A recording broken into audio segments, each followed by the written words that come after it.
Boa tarde a todos. Hoje, dia 10 de fevereiro de 2021, nós estamos no início, Já começamos a campanha nacional contra o Covid, campanha nacional de imunização no Brasil contra a Covid. E atualmente nós temos 2 vacinas autorizadas pela Anvisa em caráter emergencial para a vacinação do público brasileiro. É a vacina, uma delas é a Coronavac, produzida em parceria com o Butantan no Brasil, e a vacina AstraZeneca, Covishield, produzida no Brasil em parceria com a Fiocruz. Veja bem, é importante destacarmos um aspecto em relação às doses dessas vacinas. A Coronavac, ela pode ser administrada a segunda dose com intervalo de 14 a 28 dias. Então, nós temos a Coronavac administrada em 2 doses. Essas doses devem respeitar um intervalo mínimo. Esse intervalo mínimo é de 14 dias e o intervalo máximo de 28 dias. A necessidade desse intervalo, ela ocorreu em função dos estudos de fase 3 que demonstraram que apenas a dose 1, não é o suficiente para produzir imunidade e que essa dose 2 deve ser realizada entre esse período de 14 a 28 dias. Já a vacina AstraZeneca, produzida pela Fiocruz, ela tem um intervalo maior, que pode acontecer aí no máximo em até 3 meses, 90 dias. Inclusive, nos estudos de fase 3, recomenda-se que esse prazo seja o prazo ideal de intervalo entre a primeira e a segunda dose, são 90 dias. Então, nós temos 2 vacinas aprovadas pela Anvisa, que já estão sendo utilizadas em todo o Brasil, trata-se da Coronavac, da AstraZeneca, todas 2 em 2 doses, Dose 1 e dose 2, porém com intervalos diferentes. O que é importante é que a gente perceba que quem receber a Coronavac na dose 1 também deve receber a Coronavac na dose 2. Quem receber a AstraZeneca na dose 1 também deve receber a AstraZeneca na dose 2. Não é recomendado e não é autorizado a administração de uma dose de um fabricante, no caso, por exemplo, o Butantan, e a outra dose da Fiocruz, ou seja, não se pode receber uma dose de AstraZeneca e uma dose de Coronavac, tá? Não existem estudos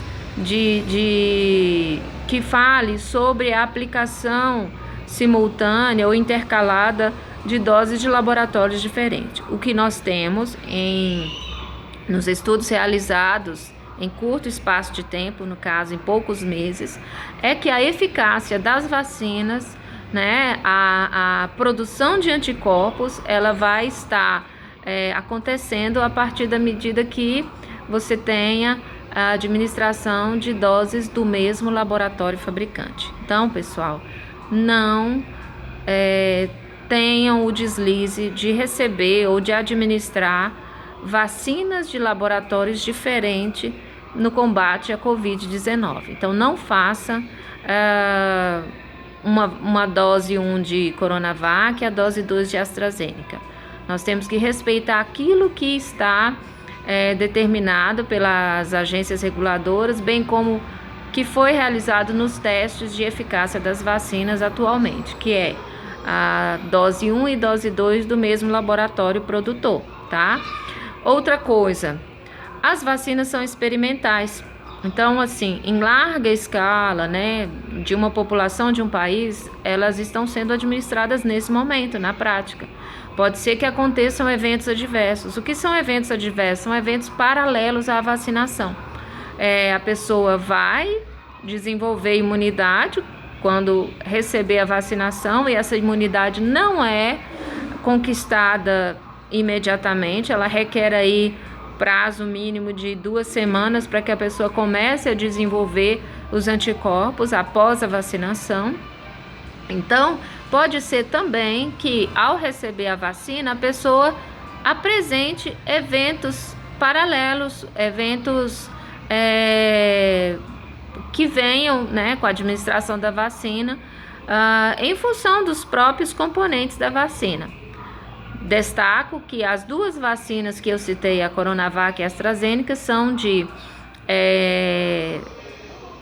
partes de vírus mortos, que a gente chama vírus inativados, né?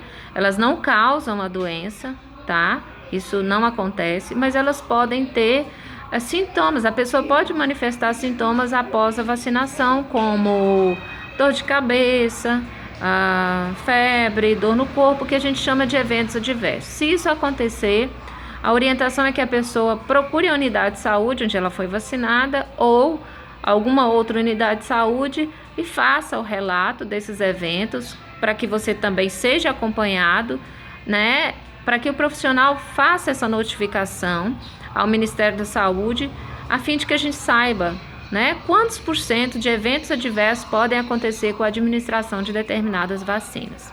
E lembrando que a produção de anticorpos ela vai acontecer depois de no mínimo 2 semanas. Então não adianta achar que vai vacinar hoje, que amanhã você já está imunizado e livre da doença, que não está. E mesmo assim, vacinando, você não tem 100% de garantia de que não possa se reinfectar ou infectar, né? A vacina, o que nós sabemos hoje é que essas 2 vacinas experimentais, elas diminuem 100% a chance de acontecer da pessoa pegar a Covid de forma grave, né? Mas, conforme cada um tem a sua capacidade de produção de anticorpos, não significa que a pessoa está totalmente livre do vírus. Ela ainda pode se infectar do vírus e pode até mesmo adoecer com a Covid. No entanto, após vacinação, as chances dela adoecer são reduzidas assim consideravelmente, e também as chances dela adoecer de forma grave também são reduzidas consideravelmente. Então a vacina protege, a vacina é uma proteção eficaz, mas não é 100%. Então, no sentido de que nós devemos sim vacinar para evitar o adoecimento grave, né? Para evitar que a Covid, se chegarmos a contaminar, que elas nos acometa de forma grave. E essa vacina tem que ser conforme recomendação do Programa Nacional de Imunização, com intervalos adequados e também dentro do mesmo laboratório produtor, tá certo? Muito obrigado pela atenção e fica aí as orientações para o início dessa campanha de vacinação. Acreditamos que mais vacinas serão reguladas e aprovadas em caráter emergencial pela Anvisa, né? E à medida que isso vai acontecendo, nós vamos adquirindo mais experiência nesse processo de imunização da vacina contra a Covid. Um abraço.